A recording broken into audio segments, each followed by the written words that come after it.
Okay, I'm very happy to welcome Mr. Salvatore from Watchalia to this watch talk. We will casually take a look at what's inside this box, which are the new watches that are bought and serviced by us, will soon be available. So our viewers will have the first look and the first option to get one of these watches. You haven't seen them yet either, and I'm No. interested to hear what you think about it. Secondly, you brought some watches. A couple of them I bought. Just a small introduction. Can you tell us about yourself?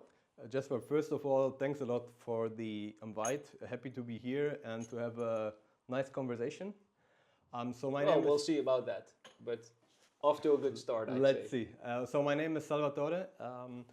I'm the owner of the small company Watchalia, so I am a vintage watch dealer as well. Based in Germany, right? Based in Germany. But you're Italian. I am Italian, so my parents originally came from Sicily. They were born in Sicily and came by the age of like 10 to 15 to Germany, and I was raised and born there. So this is on your Wikipedia page, all this information? Yeah, sure, of course. So if you want to know more about his personal story, look it up. It's better now to focus on watches, okay? Yeah, right. But luckily I do speak the language, so... You speak Italian? I speak Italian, so if you do have any questions because of any remarks in Italian language, I will be happy to assist. And you're also able to forge papers like the Italians can? And to make the dials tropical? I didn't try, but I'm sure I could. Just kidding. Just joking. I love the Italians, and this guy is actually more German, so you can trust him. No, just kidding. Germans you can't trust either, I right? try to be as trustful as it could be. Great. Ladies and gentlemen, welcome back. This is Jasper Leifring from Amsterdam Vintage Watches. Amazing. Love this watch.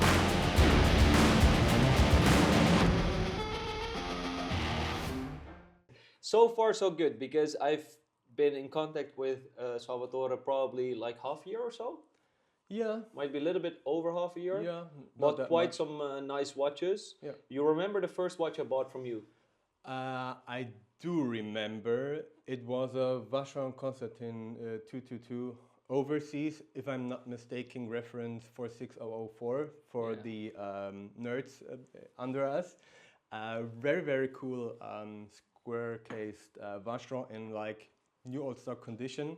Yeah, that's what was so impressive to me. Again, the watch is nice, and I think it kind of took a leap in popularity more recently because the regular 222s became so expensive. The square ones, which are quite quirky, also took up steam. But when it came in, the condition really blew me out of the water. It was pristine. Yeah, it was really one of a kind find. The new release of the 222 actually, let's say, blowed up a little bit the market. And there was also a recent auction result at Sotheby's, which was around 60k euro, which really showed more presence to the reference. And this is quite a rare watch, like 300 pieces made. So I was happy to acquire it and happy to have the first contact to you in order to have our first business and to give you the watch. I hope it finds a good new owner. It did. It went to Asia and it found somebody who was very happy with it, who was just as surprised by the actual condition. Because of course, sometimes pictures doesn't really speak volume. And if you have the watch in your hand and you can really feel and see how it was preserved for so many decades, it's just, sometimes it's flabbergasting. And this one really took me by surprise. And secondly, it's less likely to have that on a Rolex because Rolex watches were really used. You know, there were oftentimes just, therefore I find the unpolished thing so trivial because rarely any vintage tool Rolex watches are unpolished. But secondly, I bought the 6263 from you, which was also very well kept. And I believe you found that one from the first owner, didn't you? Yeah, I did find it from the first owner from Germany. Guy, German, just a local guy, really, really random find. And I told him, or I more asked him, why does he want to sell the watch? And he told me, man, I did wear it now for 20, 30 years. I wore it during driving motorcycle. I had a lot of experiences and good times with the watch. But now I feel like the bracelet is a little bit too flimsy. I want something new. I want a modern watch. So luckily for me, he bought this modern watch. I believe a Submariner Hulk. And so what a downgrade. Yeah, I think but we're happy with those kind of people. Right, yeah. Brings the watches to the market. That watch, funnily enough, was an early configuration of the 6263 with a big red dial, so early for the big red. because it was floating. So the text Daytona was a little bit higher underneath the subdial. And these earlier ones in the specific serial range, which yours was, have like a more grané finish. Okay. And the tone is a bit more creamy instead of the sunburst dials, like the silver dials you see on the later ones. Still had the original P301 pushers, which oftentimes have been replaced too. So again, it shows you the quality that you've delivered so far. Today you also brought 2 Daytonas by chance, which were also very good, but Zenith Daytona, so a little bit more contemporary, only 30 years old. So then it's less surprising if they're as well preserved. And I know that you don't like, or you don't, for you it's not that important to have box and papers for watches, but even this was enclosed. Your 6263? Yeah. Oh, both of them? Both of them had box and papers, so this is kind of rare. But well, for the first one, I agree. Yeah. Great point you're touching up on, because the first one is a Vacheron. So firstly, those pieces are rarely, the papers are rarely forged because the market is too small. And secondly, it's very uncommon to see them with a box and papers. And because it's a new old stock watch, it's nice to have that, because otherwise that is kind of missing, even though it's still perfectly preserved. On the Daytona, I really couldn't care less. As you said, also the serial number wasn't filled in on the papers. You know, the papers I could put with any Daytona, even a Paul Newman 6263, and then put the serial number in, and then it's all of a sudden a 6263 Paul Newman with the papers, and it's more value. So with the Daytona, I really didn't care, and I even sold it to an American client, and I didn't even mention it had the papers. Also, I don't believe he cared. I did send it to him eventually, but yeah. And the comment on the papers links to the joke that you made, the side that Italians do fake papers. I didn't, but yeah. That's true, because if you would have filled out the papers, which in this case they weren't filled out. Yeah, correct. So that goes to show you you're an honest guy. Well, as far as I do we my know best. you. Yeah. Anyways, we got some watches in this box. But first, let's start with the watch on the wrist. I'm wearing a 6265 for the American market because it's in 14 karat yellow gold with a serial range that shows a dial with a Sigma. At the bottom of the dial, Sigma T Swiss T Sigma. Beautiful. Ton sur ton dial with the contrasting subdials. Stands out pretty well on a more monochrome outfit if you're wearing black. Condition is beautiful as well, huh? It's nice, huh? Wow, yeah. And it's important to notice on the yellow gold Daytonas, of course, usually you see the 7-1 end links, which are specific for Daytona. However, in 14 karat, they never made it with 7-1 end links. So then you just have the 5-7 end links, which you can also find on a Rolex date. But this watch is on my wrist, and you're wearing a Perpetual calendar. I do wear a Perpetual calendar. It's a Patek Philippe 5039, which I personally do love a lot because of the hobnail bezel. And as it's not that common to see it on anybody else's wrist, so I feel like that's a good watch to have a nice conversation, and for me even the better Perpetual calendar than the 3940. What do you think? Interesting discussion, and thank you for giving me the chance to elaborate. I made the same comment, and I was laughed at by my colleagues Rutger and Ramon. Wow. Because I also have a 5039. I have one in white gold. Nice. You guys will see it on the website probably in a week or two. But the Calatrava style, like the more squarish case with the hobnail bezel, for me makes it a more stylish watch in some sense. And of course, price-wise, it's more attractive than a 3940. But they made the remarks that a 3940 is more historically important. And design-wise, it feels a little bit more sporty because it's sleeker. It feels a little bit younger. This feels a little bit, maybe for some people, a little bit more outdated. But I don't know about you. And do you feel that's the reason why it's also more affordable than the 3940? Because like in yellow gold, they have made 500 pieces. In white, I think 300. In rose, 200 pieces. And the 3940 is kind of mass production compared to this watch, right? But it's quite collectible because, of course, they made the first series, firstly for Bayer, and they have the first series ones. And so, again, just like with the 3970 or 1518 or 2499, they made multiple series with different styles, different layouts, and that kind of adds to the value for collectability, I would say. But if you're looking at a regular 3940, as far as those exist, as opposed to a 5039, perhaps my wallet would prefer a 5039. Yeah, me as well. That's why I bought the watch. And maybe I will keep this one forever, but let's see. That's watch dealer talk. That's the Italian coming out. That's when they want to, gauge the price and get a better one. But it's very cool to see that watch. And secondly, you brought a polo. Yeah, I did brought a polo, and just one comment aside before I show you the watch. So, as you introduced myself as being Italians, so what do Italians love? Money. Money, okay, fair. Everyone loves money, but good coffee. Coffee. That I couldn't resist to already drink. Food. And what we do really, really love, and is really important to us, is La Famiglia and L'amore. And that's why I do buy watches not only based on condition, on rarity. I do love to buy them also based on a very, very nice story with maybe a little bit of a romantic touch. So that's why I bought this one in barn fine condition, to be fair, but the story that you will see at the back of the watch is kind of very, very cool.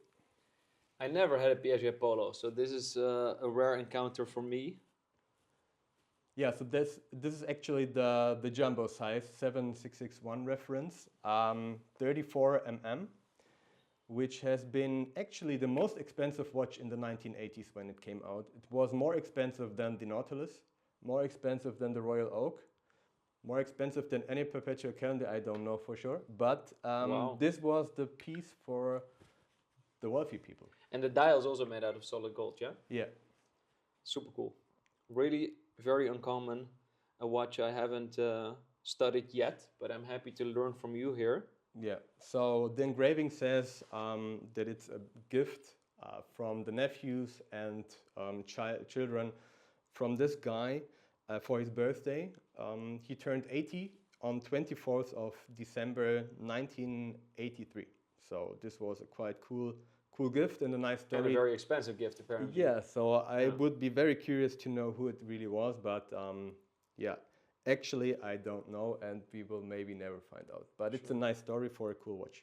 Very nice. Now let me also get some expensive stuff from the 80s for you, because I'm very happy to have this. These are the watches that aren't listed yet online, but one is, but we took it off and we put it into the museum because we're going to keep it for now. Oh, wow. And this was back then the most expensive watch you can buy. Oh, really? Because it's the 16758 Saru. And Saru obviously stands for sapphires and rubies. And this was the first bejeweled gem set tool watch Rolex ever created. And after this obviously came the 6269 and 6270 1 year later. But this predates those. Pavé set dial, gem set bezel, the center link of the president bracelet is gem set from the Crown collection. You can see it all more often on day dates. But very, very few, only a handful of pieces are ever made. And I've been eyeing to get one for many, many years. And this was the watch that was sold in, I believe, Christie's in 2013, this specific one. And it now resides in our collection.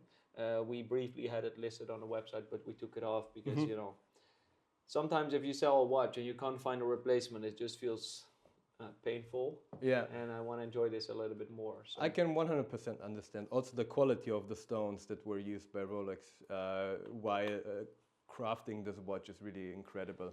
Every link of the bracelet shines beautifully. And what I do notice is that they didn't use the regular GMT bracelet, they used the day-date bracelet, if I'm not mistaken, right? Well, again, yes, so it's a president bracelet you can also see on day-dates, but even on 1675s, you can sometimes see the president bracelet, especially the South American market GMTs. They often came with the president bracelets, funnily enough. But the most curious thing for me is that the colors of the bezel are inverted, because usually red is at the bottom and blue is at the top. And here it's the opposite. So I don't know why they did that specifically for the Saru. And of course, later on, they relaunched the Saru in a shitty maxi case. It's a disastrous watch. Very. So luckily, we can still find the vintage watches.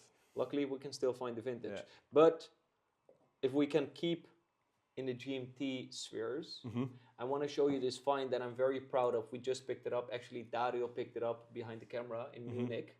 And he just brought it to the store. So I'm very, very happy and anxious to show it to everybody. Because this is the first time I have a 6542-8. Really? Which is a gold GMT. Honored to see this one. With the backlight. With the back? The original one. Radium filled, unfortunately, or fortunately, because it's still original. Backlight bezel. No, wait. The dial has radium. The bezel has strontium-90, which is also highly radioactive, as we tested on the Geiger counter that Dario brought.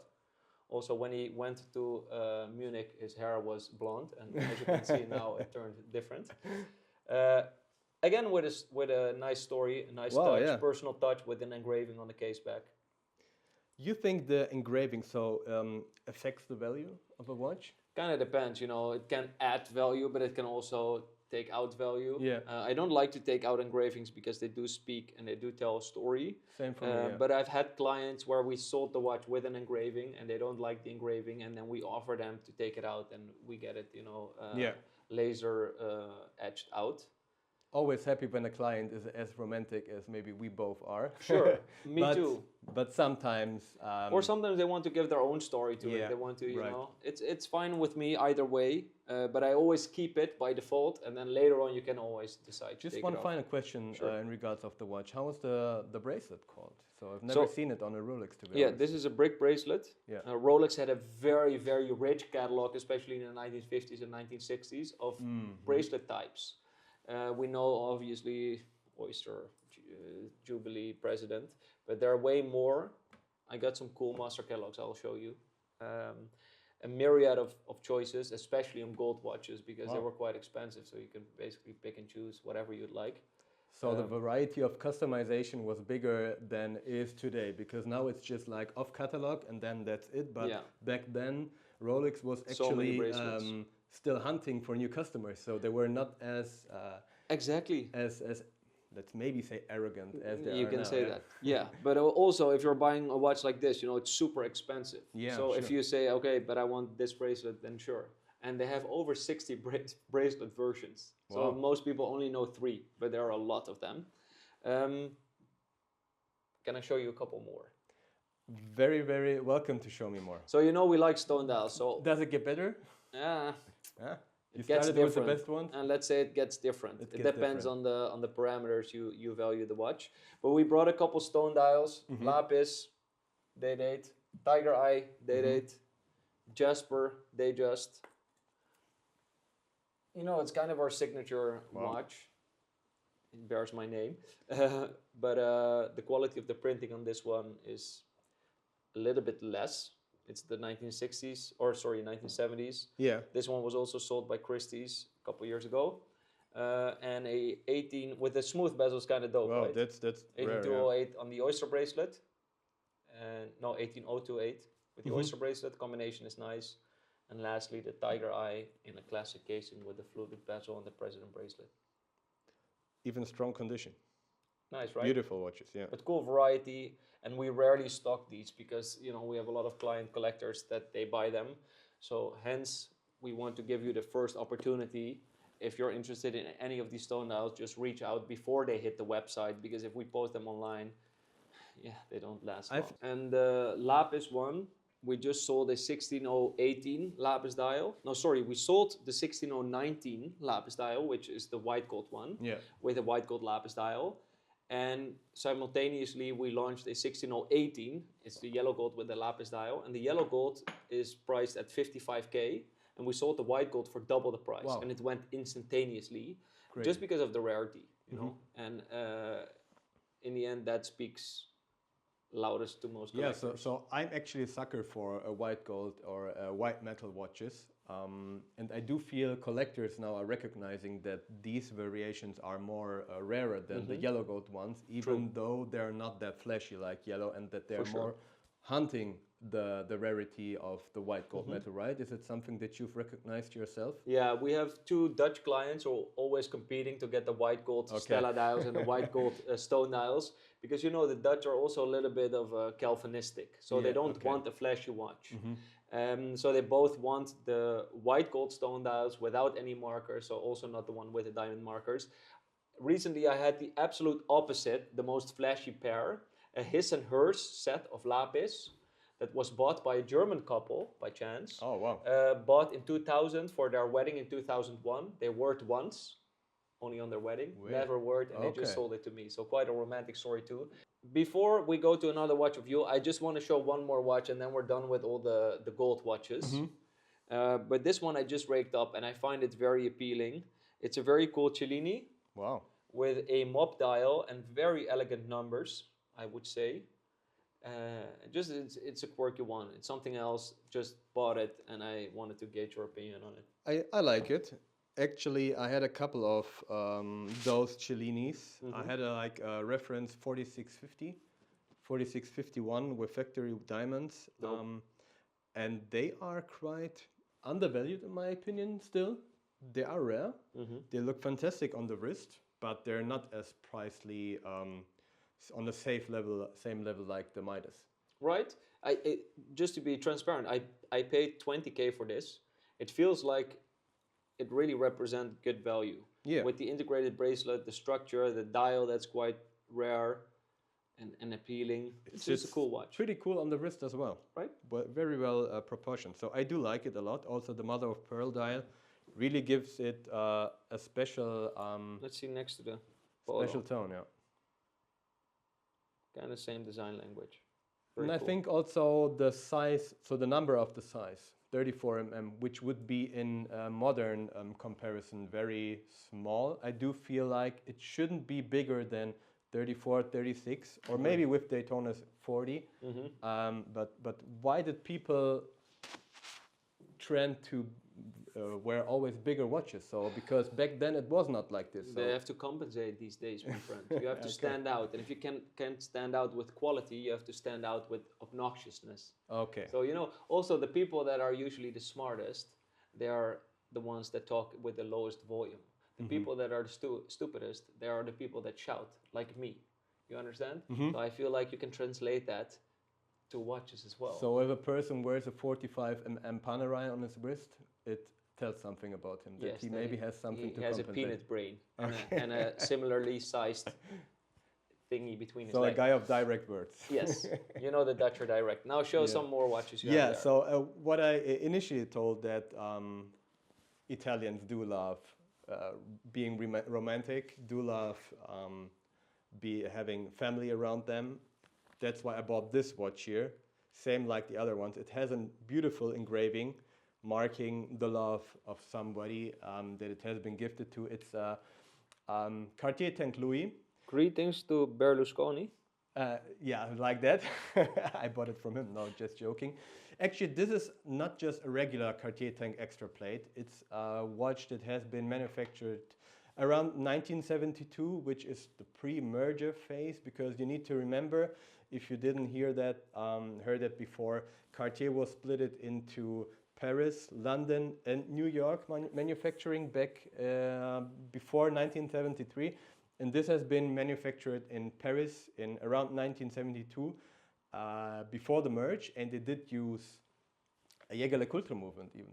So this is a quite rare one because they produce like 1,000 pieces a year over the whole variety. And yeah, then after the merge, it got a little bit more popular, more mass-produced, and let's say the white gold watches are still very hard to find, but the other ones, it's okay. The font of the engraving is also very, very stylish. Yeah. Super cool. Very fun. Beautiful. If I may end with 2 platinum APs that were also, that also just passed by. And unfortunately, both of them are sold, so they will leave us soon. And I still want to show the audience these watches. One is a tourbillon, really steampunk design. With the skeleton dial. It's the second time we have this watch. Wow. Super cool piece. Heavy as well. Heavy, back winder. Tourbillon. And lastly, I love the Cartier and Perpetual Classique line. We have a reference made specific for reference for this case, made by Jean-Pierre Hackman, one of the most famous case makers. With this knotted style in platinum, it's quite hard to make. Secondly, the Tuscan dial speaks for itself. Wow. The Tuscan dial is which really gets me. Yeah, the combination is insane of these two. Very rare. Going to my friend Alfredo Paramico, I believe he also has a Tuscan APQP that he bought at his French auction house for a good price. I'm so surprised that perpetual calendars were for a long time so unpopular and that they're now getting back to collectors because it's so appealing. The first time I sold, then it was a 25657 PT, I believe, with a Tuscan dial. The first one I ever had, I sold for like 16,000 euros 5 years ago. That same watch goes now for 80 to 90,000 which is euros. like the list price of a new Daytona, maybe. Yep. Crazy. And you can't even get it for that price, but Yeah. yes.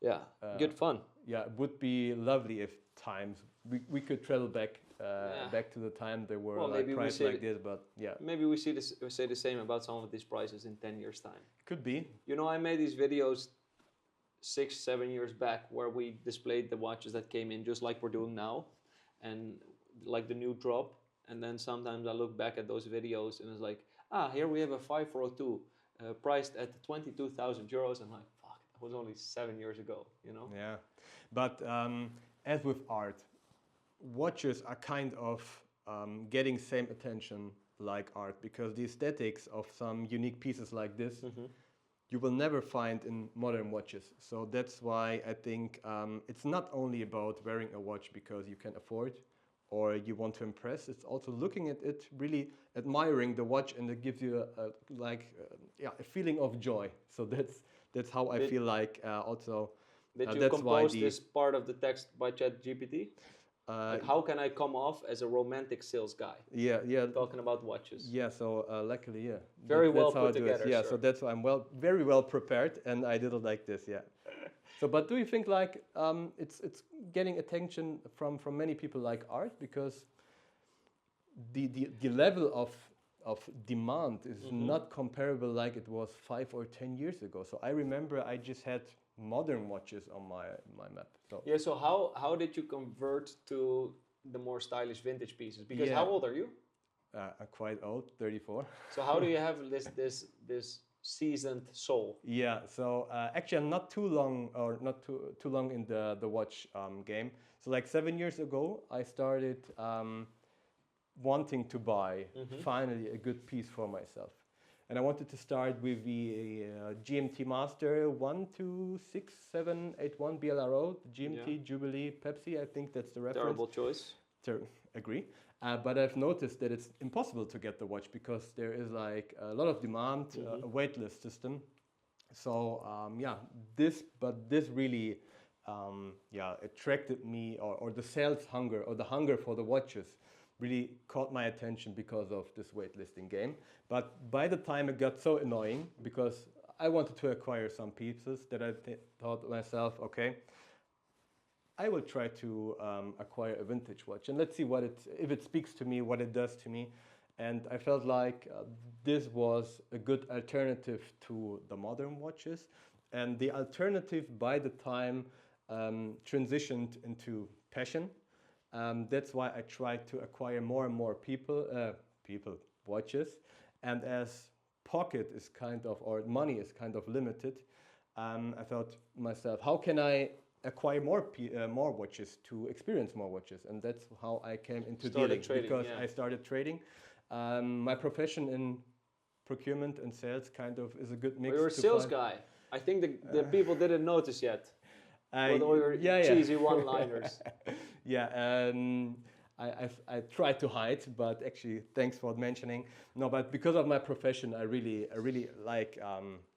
It was kind of not easy, but I tried to find a way to find pieces for a good price, to sell them, and to enjoy it on my wrist. So, well, and here we are.